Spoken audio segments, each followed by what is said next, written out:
Good evening and welcome to Legal Tech Live, episode 46. I'm here with Seth Hallem am I saying that right, Seth? Hallem. Hallem, okay. Seth Hallem of LINKApp for Lawyers, or Mobile Helix is the company name. And what LINKApp is working on is liberation from your desktop. Whether you need to search document management, open DMs, links and emails, annotate or edit a document, or compare two Word files, you can do so on your schedule and from your tablet or mobile phone. Is that correct, Seth? Both tablet and mobile phone? Absolutely correct. Excellent. And our founder here, our co-founder and CEO, Seth Hallem, is you've got a really great background that is not related to legal technology or the legal field specifically.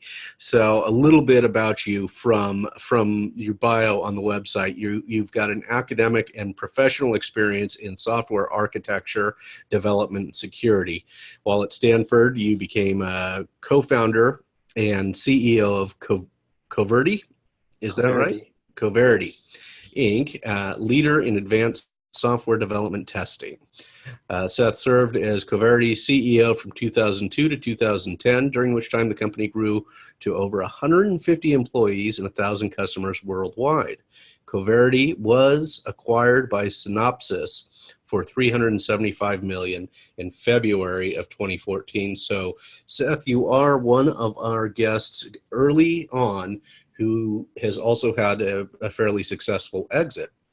We don't have a ton of those because we usually get folks early in the development phase. So welcome to the show. I'm glad you guys can make it. Maureen had reached out to me. I should also tell our visitors and our replay viewers and our live viewers that Maureen Blando, the COO, will be joining us shortly. She is on a sales call, making it happen. So thank you, Seth, for being here with us. Thank you for getting in touch with us. And tell me a little bit more about yourself, your background with Coverity, and what drove you to start Mobile Helix and focus on the legal industry. Okay, good question and a bit of a long road. So yes. My story started when I was a graduate student at Stanford. And at that time, we were doing research in an area of software testing where basically we tried to find flaws in your software by looking at the code. So essentially a machine reading your code, trying to see if you made a mistake. This turned out as a research project to be really effective. So we thought, let's start a company. And that was about 2002. Okay. So we pulled our technology out of Stanford. We created a company that sold that technology as a software tool for software engineers. So my commercial background started in a tools company selling to other software developers, where we would scan their code and we would find all sorts of things. We would scan weapon systems, embedded systems, mobile phones, networking equipment, power plant software, you name it. And we found that, in fact, all of it had problems. All of it had flaws, and almost to a frightening degree. Sometimes you'd scan something for one of our customers who was in the defense industry, and you'd think, my God, this missile, how does it ever go in the right direction? That is frightening. But, yeah, frightening. And then you hear the fact that they really can't test these things because, after all, how do you test a missile? But anyway, we digress a bit. Sure. So that's where we started. That's where my journey started, at least. And I did that for 8 years. And grew that company to the size that I said on the website. When I left, it was about 180 people. When it was acquired, it was probably closer to 250 or maybe 300 people. And all the way through, our focus was on selling tools to enable software developers to make more secure, more performant, more reliable software. And by the end of the story, or the end of the run of the company as an independent entity, we were selling across the spectrum, everything from finance and banks and trading systems, all the way to tiny little devices that go in your body. Medical devices was another big component of our business there.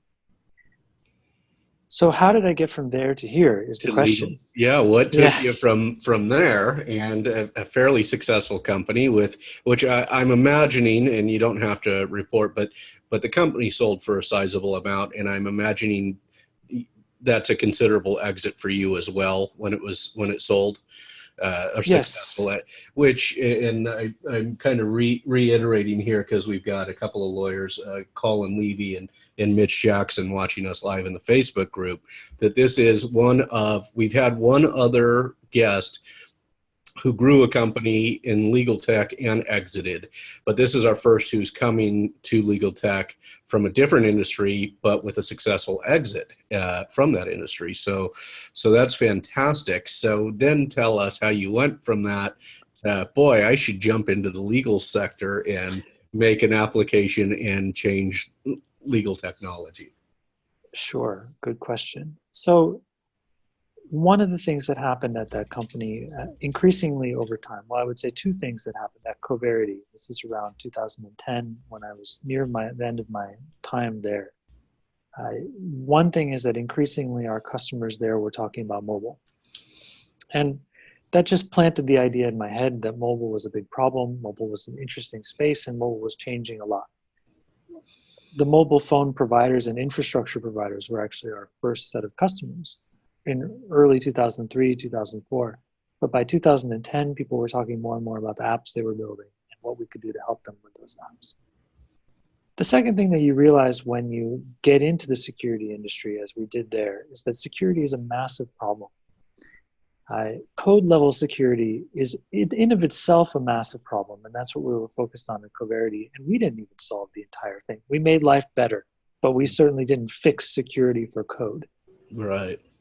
But as we got into that, we started to realize, I think all of us who were involved and didn't come from security as our expertise, we realized just how wide, broad, and severe this problem is. So when I left Coverity, I took some time off, and after that time off, I wanted to do something in security, but not looking at the code, trying to tackle some of the other aspects of security.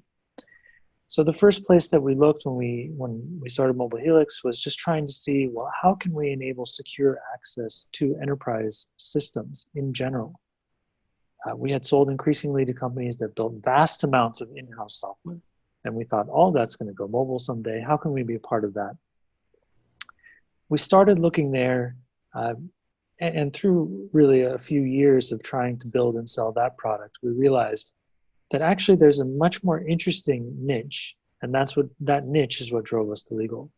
And specifically that niche where we really focused this company is around data security as it relates to a particular type of data.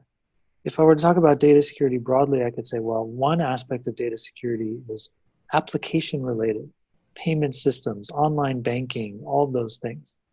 And there's a huge data security problem there because we read it in the news all the time about, X 100 million credit card records stolen from breach after breach is what I've noticed in the news. And there's a whole lot of companies trying to tackle that problem, and that's one interesting problem to tackle. But that's not us.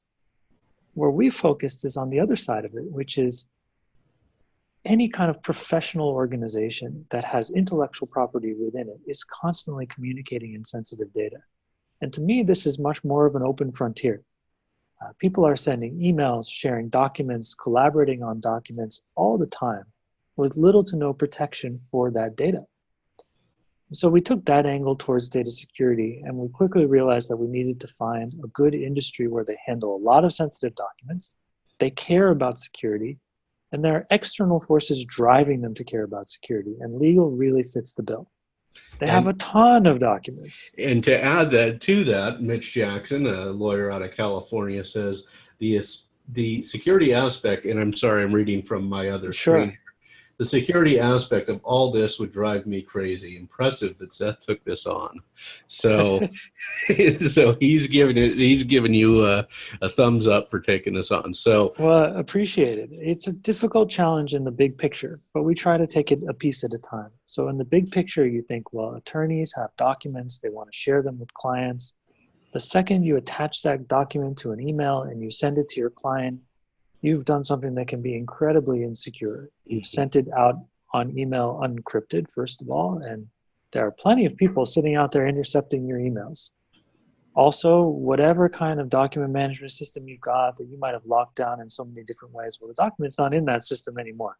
It's out in the wild.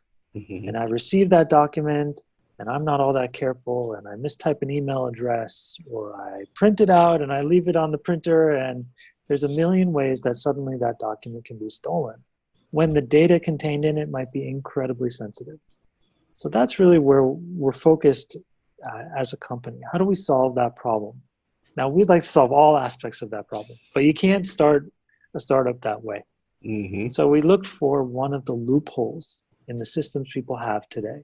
And mobile is a great place to start. That's why we came to building a mobile app that's really focused on documents.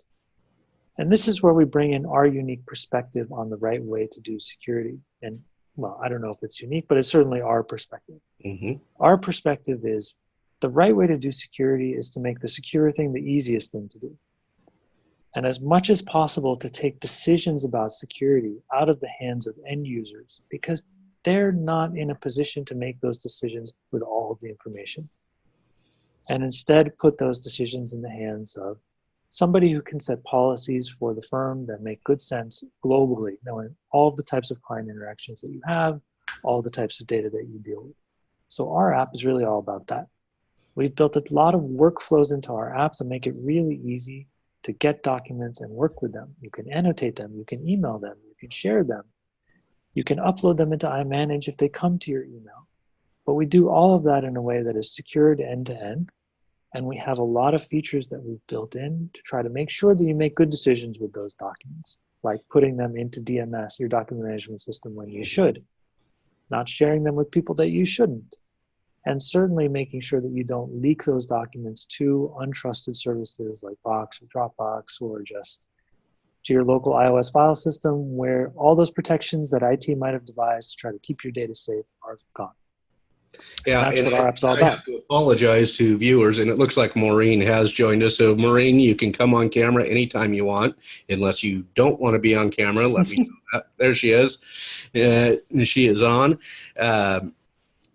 And I have to apologize to our viewers on Facebook as well as our replay. I called it DMs because I thought when Maureen had messaged me, I think it came through DMS, and I thought she was saying DMs, like she was direct messaging me at the time. So I'm thinking you can bring in messaging from all different types of platforms and handle it right there. So just a little confusion on my part because we were direct messaging at the time that happened.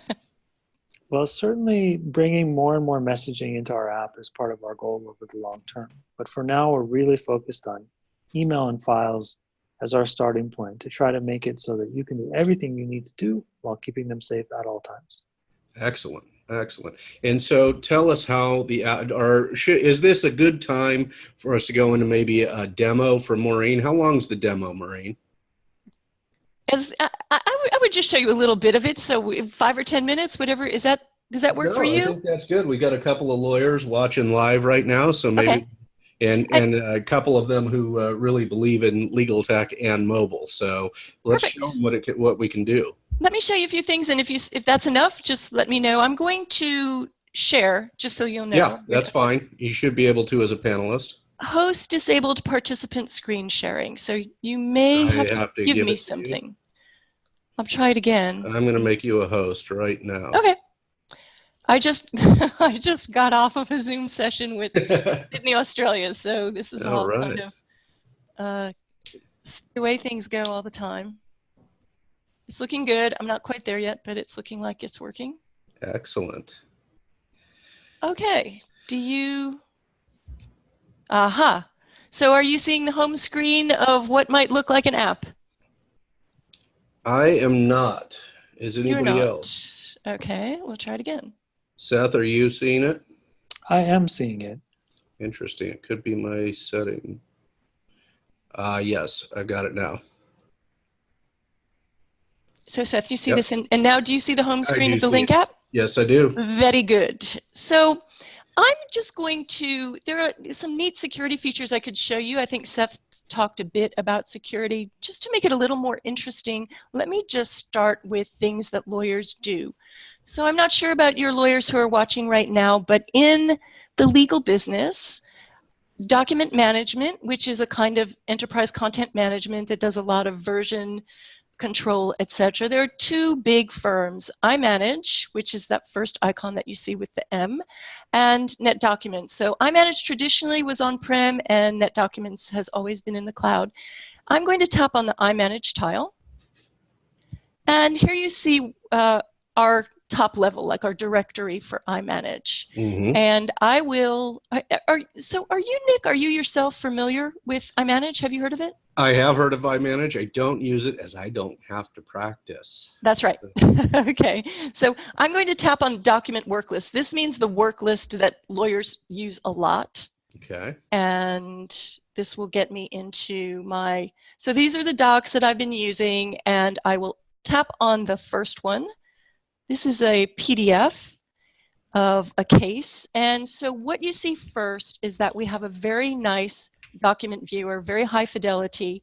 And I have options like you're looking at 2 pages up. I'm going to change it to 1 page up. I can have thumbnails or no thumbnails. And I will tap this paper and pencil icon in the upper right. And so this is a beautiful thing about, we've created this secure container. You're working within the secure container, and annotation, particularly for people who are do a lot of document review for litigation, is very big. So here I can, with my finger or with an Apple Pencil, I can make a note. I can outline some critical text. I can highlight and do a variety of other things that legal people do all the time. Strike through, squiggly underscore, okay. Add a stamp. And so all of that is a typical thing, I mean, a litigator might do a little bit different job of it. Typical Right. thing that a litigator would do. And now, with this document that I've annotated that comes from this repository iManage, in the lower left, I mean lower right, if you can see, I could AirPrint it, I could email it, I can check it into this iManage document management system, or I can save it locally. So I'm going to tap that 4th icon, and I'll show you in a second. Now I have saved this document inside of the encrypted LINKApp. And therefore, if I'm going to a client site, or I'm going into a courtroom, I'm going on a plane, and I want to have documents with me but encrypted, they are all in the app. So now I will exit this, and for your lawyers who are watching, now I can check this annotated PDF into iManage. I'm going to tap that first option. This may not all be scintillating to people who are not lawyers. Yeah, that's why we have a closed legal tech group on Facebook, because this is not going to be really interesting to everybody out there. Legal tech is pretty legal tech specific. Correct. So I'm just going to tap the upload button and check it in. And so now this document is being checked in, it gets a new version number, etc. And if I open, I get a green check mark telling me that it was checked in properly. And if I tap on it again, you can see the annotations that I made. It may all be, there may be a little, yeah, and you can see the things that I just did right here. And that's all saved in the cloud through the app. No. So if I go back, I will. So I didn't start with security, but this is our app, and now I'm going to go out of the app. I'm going to tap the little lock screen and go out of the app. So Link is an app that you would get like any other app in the App Store, but the lawyers they get a welcome email, and they go through a secure registration process. I won't go into all of those details. If anyone has any questions about that, they can message you and I can say more. But now I'm just going to tap on Link and watch very quickly, because it's going to authenticate me with Face ID. So now I'm authenticated and I can get into the Link app. Link is what is known as a secure container app. So it's very easy to work in Link. We really work hard on making the security transparent to the lawyers and the paralegals and staff who work with it. But I cannot upload documents to like Box or Dropbox. This is what law firms want. They do not want documents uploaded. So in lieu of that, because I do need to save some documents for offline and other purposes, along the bottom, the third option that you might not be able to see very well is called My Files. And if I tap on My Files, here is where I save my documents. And so, for example, that first one is a Word document, etc. So there are my documents that are saved, and then I'm going to tap on the email tile. So we bring email, which of course lawyers live in Outlook, and at most law firms, it's very much a Microsoft stack. So this is our mobile UI for Outlook. For people who are interested, it's integrated with Exchange Web Services. I'm going to tap on this specific email. This email has what's famously known as an NRL attachment. This means that this document was sent from that iManage repository. It's a proprietary link. You cannot open it in other email clients. This is why we have our own email client. We brought it securely into Link, and all I have to do is tap on it, and it opens in our viewer. And again, for people who are in the know, one of the first things they would notice is that I can see my tracked changes. This is actually important if you're a lawyer. Yes, seeing the document without tracked changes is, typically you have to do something like open the Word app to see your tracked changes. And then I could go through all of that again. I could annotate this and send it to a colleague who's going to maybe do some edits for me. We have a lot of really nice email features. I won't, but is there? Yeah, so we do have some comments here. Colin says, I really like the tech and the focus of it. A specific problem exists, and the tech here is designed to solve that specific problem. Mitch is commenting, hey, I'm very, in all caps, interested. He's very interested and fascinated by this. So yeah, you're talking to lawyers who are dealing with this stuff on a regular basis. We've got Alan Rodriguez joining us. Colin also says, legal tech is too often thought of as being complex. This shows that it can be simple yet powerful in its application. So we're getting some good feedback on what you guys are sharing here. Thank you very much. And Seth mentioned that it's one of the important things. We have two pillars. One is security, and the other is what we call workflows and ease of use. If you don't give, well, first of all, lawyers can't do very much other than email right now. And in some ways, I think of Link as, here's my corollary.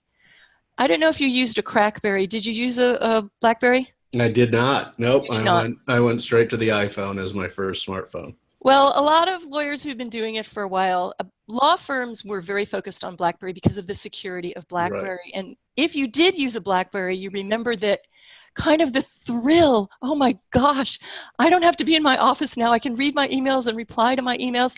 This is like BlackBerry 3.0. Not only can you do your emails, you can actually do real work with documents, which lawyers live in email and documents. So that's the kind of freedom. So it's got to be easy. If people do not have an easy solution, they will figure out sort of what's known as shadow IT. Insecure ways to do things. So the solution. And so insecure ways of doing things, do you mean by adding a confidentiality notice at the bottom of every one of the emails that you send, as though that makes it somehow more secure? Well, what I mean, actually, so one example is I'm a lawyer. I'm sitting at my desk in the law firm. I don't have a real good way to review documents on my iPad, and I'm going to my kid's soccer game or something. So I go to my desktop, I load them up to Box, and I get on my iPad at the soccer game and review them from Box. I mean, with no offense to Box or Dropbox, but you can't be a law firm and have your documents up in services that you can't monitor, right? Control. They're actually your client's documents, right? Right. Interesting. So is there any other aspect of this demo, since you do have an audience here, which is excellent, is there anything else in the demo that you think that they would want to see that would really be powerful for them to see? Yeah, let me go back into iManage just for the sake of it. And so this could be a huge folder. This happens to be a document work list, and the people who use it know that's usually just 30 or 40 documents. But I'm going to sort it by name. And if you see here, I have two versions of a document called Consulting Agreement. And I want to see what the difference is between the two of them. So I tap what's known as the radio buttons on the left. And then I'm going to tap this little compare icon in the upper right. we have a comparison engine, actually a very good one, that's Compare Docs made by Docs Corp in our app. So now I'm going to run that comparison.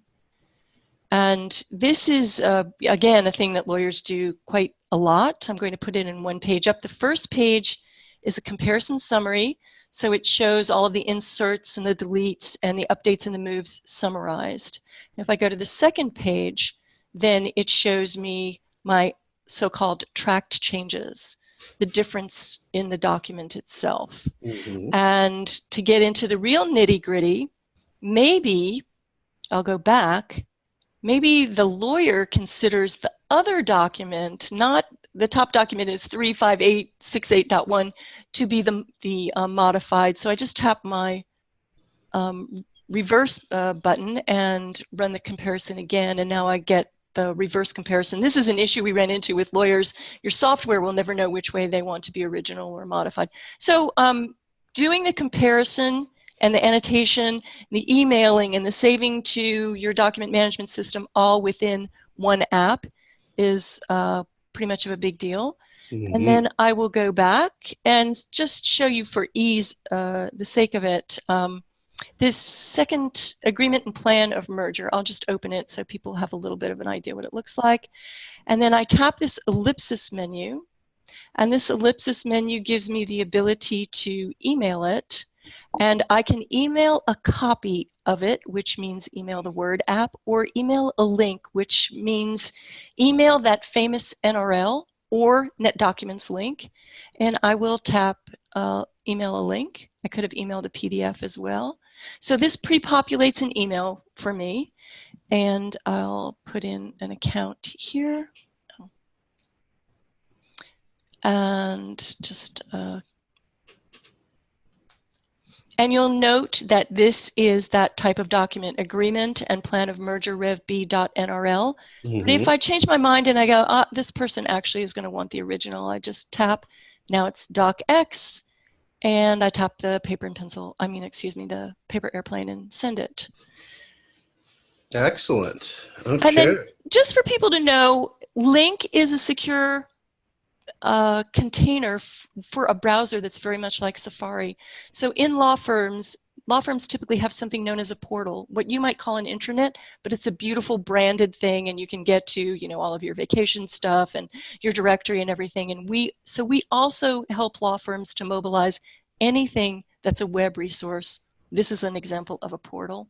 Or if they don't have such a fancy portal, they just have a firm directory, which everybody has. Mm-hmm. Any one of these tiles just it represents a URL, so it's pretty easy to add. Anything that you can see in Safari, you could mobilize in Link.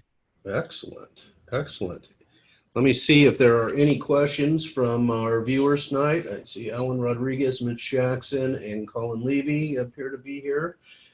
So if there are any questions, and Alan is with 1-400, and he does a lot of development for law firms. Oh, cool. So he may have some tech questions for us. And let's get back a little bit on thank you for that, Maureen, and then let's get back to a little bit on the story of how it came to, and adoption and cost and things like that. Would you like me to stop sharing? Yeah, please. Okay. That'd be great. I'll do that. All right, and then you'll probably have to give you'll have to make me the host again. All right. unless you want to do this all day long, unless you just want to run the whole thing here, that would be great too. So Seth, tell me then, what are we doing? What are our lawyers who are visiting here? This appears to be a big law solution. Is this targeted at larger law firms? It is. So I think over time, more and more smaller firms are adopting NetDocuments in particular because it's cloud and it doesn't require an IT department. And so even for a 30-person firm or a 20-person firm, there's interest in what we're doing, and they are looking for a more secure way to deal with documents. But certainly when you're talking about iManage has historically been not only expensive, but difficult to install relatively and difficult to administer, and that's a much bigger firm solution. I think from our perspective, anybody who has a document management system and really cares to protect documents, we can help them. And you know, as I said, some as small as 10 people are using NetDocuments nowadays, and we can help them there. Excellent, excellent. And what would the cost be for, is it per user? How do you monetize? It's per user per year. And so a user can have many devices. You can have your iPad, your iPhone, 2 iPads and 2 iPhones, whatever you've got. But we charge per user per year. And our standard pricing, depending on volume and exactly what features you're looking at, is about $120 to $150 per user per year. Okay. $120 to $150 per user per year. So that's a pretty low cost. Is that monthly cost or one per year cost? Per year. So we're looking Wow. at 10 to 15 per month. I think there's a little bit of philosophy behind that for us, just as a company. Our goal is to get as many lawyers using this as possible. Mm-hmm. And in our big picture as a company, we see many, many different parts of a security solution for data security and documents, and we're just getting started. So we're not trying to kind of wring every last dollar out of this product. We're trying to get it out there and get it adopted, and so we priced it that way. That's great. That's great. I'm seeing in the Facebook feed that this is very reasonable, and it was a question from Mitch. What was the monthly annual cost of this? So that is a very reasonable cost for this type of a solution. And what about adoption? What can you share with us about adoption? I don't want you to give away any proprietary information, but are you experiencing, is this you've been winning the users and the customers over with this? So we've had this product out in front of law firms in what we would call production for about 6 months now. Okay. We ran about a year-long beta program with a handful of firms where we really learned quite a lot, both about how they want to use the product and the pitfalls of the various workflows we've implemented, and also just the challenges of the legal IT environment. So with that backdrop in mind, we've got, what would you say, Maureen, 15 customers or thereabouts? Yeah. Some of them, a couple of them in the AM Law 100, so a couple of very large firms. And then other than that, they're all over the map, probably at the lowest end, maybe 30 lawyers. And Okay. you know, at the highest end, a few thousand lawyers. Outstanding. And those and they're paying per user for each one of those lawyers. Oh yeah. Oh, outstanding. Absolutely. Yeah. So you guys are already have revenue coming in, monthly recurring revenue coming in. Yeah. We Excellent. do. Excellent. And we're very much on a growth path. I mean, I think as a company, what we are feeling is that we are absolutely overwhelmed with the volume of incoming interest we've got from new customers combined with the challenges of supporting our existing customer base. So we're hoping that feeling of being overwhelmed is a good sign for growth. That's a good sign for growth. I know how awful overwhelmed can feel, but it's positive in this situation. Yes, So exactly. that's great. And Colin, Mitch, Alan, if you guys have any questions, our guests are Seth Hallem and Maureen Blando of the LINKApp for Lawyers. Was it Blando or Blondo? Either way. Okay. All right. You can correct me. This is not your standard legal podcast. Within my family, no one says it the same way. Okay. All right. So what would you like our listeners or replay viewers to know about the app that we didn't cover in the demo that you would like to have covered? I think maybe a few just logistical points. If someone does see this and really gets excited about it, it is something where we work with the IT department at the firm to get it installed and get it set up for attorneys. It's not difficult. We don't ask a lot of IT. I think we've done this enough times now that we know exactly how to implement the procedure and get everything going in a relatively short amount of time. But that's really the next step for a lawyer who wants to give it a try is, can you get your IT team at least to take a look? And we'll be happy to take it from there and show them the product and get them excited about it and hopefully get it in the hands of attorneys sooner rather than later. That's excellent. And Mitch says, please tell Seth and Maureen thanks. He likes this a lot. And he's a good person to have like your stuff. So okay. Very glad to hear that. Yes, he is a good person to like to have like your tech. So law firms that you're targeting, big law, but Maureen just told me that she was on a call with somebody in Australia. So they're using a lot. They're stuck in the Microsoft client, mostly, even internationally. So I think that our technology is agnostic to location. You Okay. know, we have obviously most of our customers are in the U.S., but some of our customers are international firms with offices outside the U.S.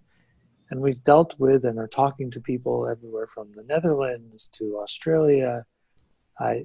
It's really kind of a common, it's sort of a ubiquitous problem. Law firms have a lot of documents. Users want to go mobile. How do I do this while still feeling safe that I haven't just burned down my entire security regimen? And so turns out that crosses borders quite well. So Yeah. we've got interest from Australia, and we're not marketing in Australia. They found us. Excellent. That's fantastic. I think one of the things to think about is that lawyers, as you know well, work very long hours.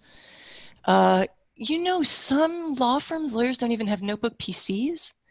They are really, really putting long hours in the office, and the feeling of freedom that people get when they can actually do work on an iPad or on their phone. I'm really big on the phone because what do you always have with you? Always. Your phone, right? And lawyers get, usually on the low end, 150 emails a day. Some lawyers are getting hundreds of emails a day.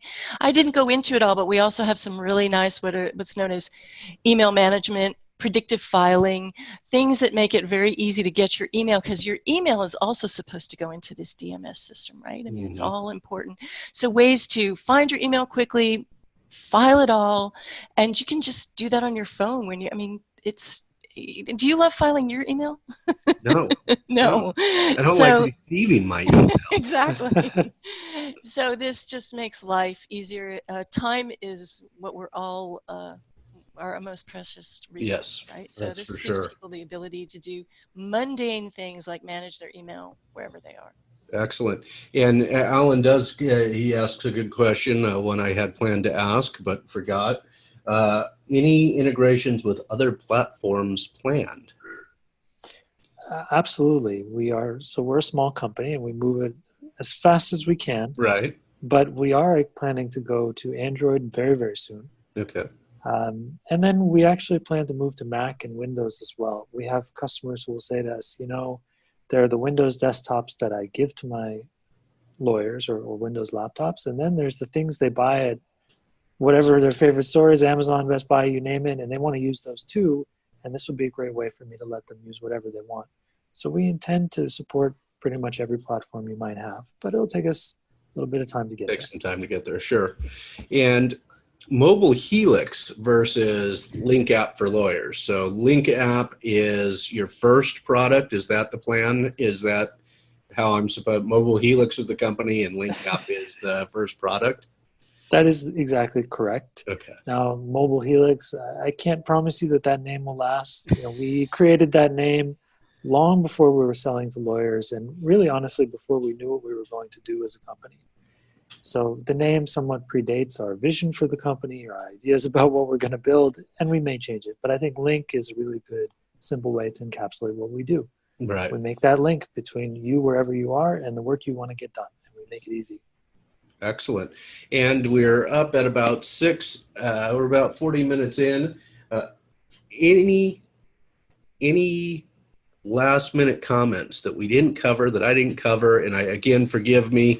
I was on my own tonight. I didn't have Ivan here. He is, Maureen, you didn't have a chance to hear this. He's unfortunately got another family health issue. It has been a very rough year for his family. So any last minute comments, anything that we should cover? Well, I would a little bit reiterate what Seth said, which is that it takes about 2 hours to set LINKApp. So if you're very interested, we offer a free trial. We'd be more than happy to set it up for people. I think that would be my final comment, but Excellent. I'm the salesperson. and that's, to be clear, that's 2 hours from IT. For a user to get set up, it's just a minute. Yeah. And then you're going. But we need a couple hours with your IT department to get it all worked out. Okay. All right. And how do our listeners tonight and our replay viewers find you?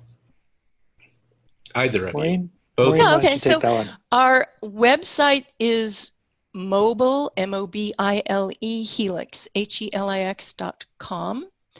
And you can email me at maureen@mobilehelix.com. And our Twitter is also at mobilehelix. And we're on LinkedIn, of course, and we're pretty active on Twitter. So, but email me, maureen@mobilehelix.com, and I'll be happy to answer any questions. All right. Excellent. And I want to thank you both for being here. This is great. So much. This has been great. We got a full demo, which we haven't done in quite some time. So I really appreciate that. And Maureen, thanks for taking the reins with that and doing that.